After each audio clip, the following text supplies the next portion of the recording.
Okay, we're going to continue on in our Father's Word. This is Genesis 17, verse 12. He who is 8 days old among you shall be circumcised, every male child in your generations. He who is born in your house or bought with money from any foreigner who is not your descendant. He who is born in your house and he who is bought with your money must be circumcised. And my covenant shall be in your flesh for an everlasting covenant.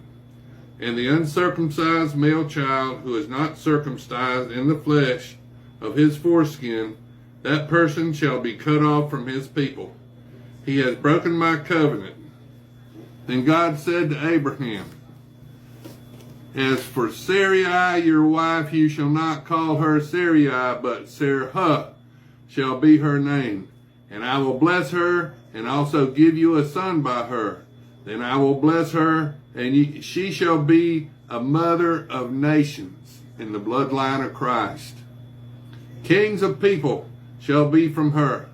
Then Abraham fell on his face and laughed, and said in his heart, shall a child be born to a man who is 100 years old? And shall Sarah, who is 90 years old, bear a child? And Abraham said to God, oh, that Ishmael might live before you. Then God said, no, Sarah, your wife, shall bear you a son, and you shall call his name Isaac. Now, Isaac in Hebrew means laughter. I will establish my covenant with him for an everlasting covenant, and with his descendants after him. And as for Ishmael, I have heard you. Behold, I have blessed him, and will make him fruitful, and will multiply him exceedingly. He shall beget 12 princes, the 12 princes of Arabia. Ishmael is the daddy of the 12 princes of Arabia, the Arabian people. Abraham's their daddy also. And I will make him a great nation. But my covenant I will establish with Isaac, whom Sarah shall bear to you at this set time next year. Then he finished talking with him, and God went up from Abraham. So Abraham took Ishmael his son, all who were born in his house, and all who were brought with his money, every male among the men of Abraham's house, and circumcised the flesh of their foreskins that very same day, as God had said to them. Abraham was 99 years old when he was circumcised in the flesh of his foreskin, and Ishmael his son was 13 years old when he was circumcised in the flesh of his foreskin. Now, all the Arabian children, even to this day, when they turn 13 years old, that's when they get circumcised as their covenant with God.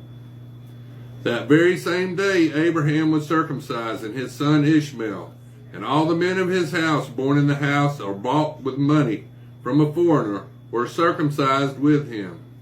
Now this is Genesis 18. Then the Lord appeared to him by the terebinth tree of Mamre, as he was sitting in the tent door at the heat of the day. So he lifted his eyes and looked, and behold, 3 men were standing by him. And when he saw them, he ran from the tent door to meet them, and bowed himself to the ground, and said, my Lord, if I now find favor in your sight, do not pass by your servant.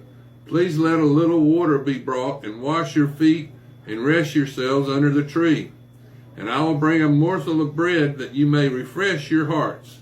After that, you may pass by inasmuch as you have come to your servant. They said, do as you have said. So Abraham hurried into the tent to Sarah and said, quickly, make ready 3 measures of fine meal, knead it and make cakes. And Abraham ran to the herd, took a tender and good calf, give it to a young man, and he hastened to prepare it. So he took butter and milk and the calf which he had prepared, and set it before them. And he stood by them under the tree as they ate. Then they said to him, Where is Sarah your wife? So he said, Here in the tent. And he said, I will certainly return to you according to the time of life. And behold, Sarah your wife shall have a son. Sarah was listening in the tent door which was behind him. Now Abraham and Sarah were old, well advanced in age, and Sarah had passed the age of childbearing. Therefore Sarah laughed within herself, saying, After I have grown old, shall I have pleasure, my Lord being old also? And the Lord said to Abraham, Why did Sarah laugh, saying, Shall I surely bear a child since I am old? Is anything too hard for the Lord? At the appointed time I will return to you, according to the time of life, and Sarah shall have a son. But Sarah denied it, saying, I did not laugh, for she was afraid. And he said, But you did laugh. Then the men arose from there and looked toward Sodom. And Abraham went with them to send them on the way. And the Lord said, Shall I hide from Abraham what I am doing? Since Abraham shall surely become a great and mighty nation, and all the nations of earth shall be blessed in him.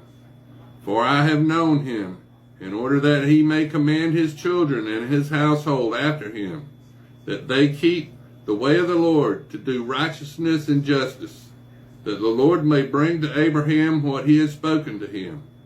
And the Lord said, Because the outcry against Sodom and Gomorrah is great, and because their sin is very grave, I will go down and see whether they have done altogether according to the outcry against it that has come to me. And if not, I will know. Then the men turned away from there and went toward Sodom. But Abraham stood still before the Lord. And Abraham came near and said, Would you also destroy the righteous with the wicked? Suppose there are 50 righteous within the city. Would you also destroy the place and not spare it for the 50 righteous that were in it? Far be it from you to do such a thing as this, to slay the righteous with the wicked, so that the righteous should be as the wicked. Far be it from you. Shall not the judge of all the earth do right? So the Lord said, If I find in Sodom 50 righteous within the city, then I will spare all the places for their sakes. Then Abraham answered and said, Indeed now, I, who am but dust and ashes, have taken it upon myself to speak to the Lord. Suppose there lives 5 less than the 50 righteous. Would you destroy all the city for lack of 5? So he said, If I find there 45, I will not destroy it. And he spoke to him yet again, and said, Suppose there be 40 found there. So he said, I will not do it for the sake of 40. Then he said, Let not the Lord be angry, and I will speak. Suppose 30 should be found there. And he said, I will not do it if I find 30 there. And he said, Indeed now, I have taken it upon myself to speak to the Lord. Suppose 20 should be found there. And he said, I will not destroy it for the sake of 20. Then he said, Let the Lord be angry. I will speak but once more. Suppose 10 should be found there. And he said, I will not destroy it for the sake of 10. So the Lord went his way as soon as he had finished speaking with Abraham. And Abraham returned to his place. Now this is Genesis 19. Now there, in the bloodline of Christ, all the males in the bloodline of Christ are from the 12 tribes of Israel. And there's one Moabite woman named Ruth that married Boaz, and Boaz had Obed, and Obed had Jesse, and Jesse had King David. So Boaz married Ruth the Moabite, and she's the only one, a descendant of Lot, that's in the bloodline of Christ. Now the 2 angels, this is Genesis 19. Now the 2 angels came to Sodom in the evening, and Lot was sitting in the gate of the Sodom. When Lot saw them, he rose to meet them, and he bowed himself with his face toward the ground. And he said, Hear now, my lords, please turn